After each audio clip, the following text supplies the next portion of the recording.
In this video, we're going to show you how to measure your window so you can choose the correct size blind.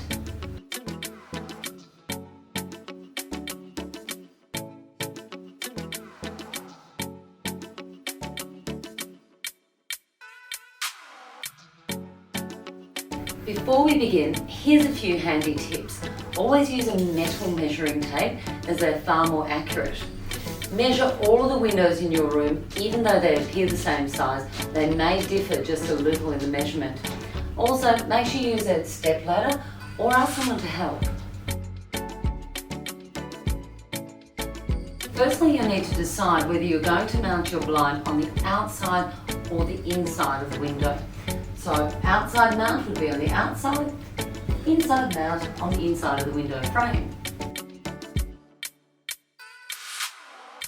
I like to call this part Know Your Window. Before you decide on an inside or outside mount, step back and have a look at your window.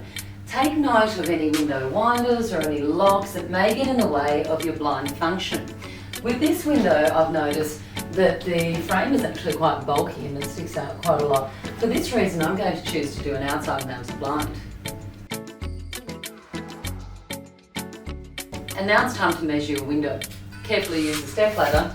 Take the measurement at the top to start with. I also like to measure in the middle and the bottom of the window, just to make sure all those measurements are the same.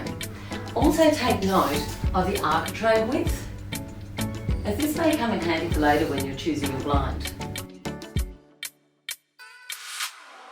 Measuring the drop length for blinds is not as crucial because blinds can be adjusted once they're up on the window. However, do take note of that measurement to make sure that the blind will fit. So just take it all the way from the top of the architrave to the bottom. This window measures 210 centimetres. Now that you have your measurements and you know your window, you're ready to go and buy your blind. Remember, if you can't find the perfect size, take a look at our cut down option. Now that you have your blind measurements and you're ready to install your blind, take a look at our how to install videos.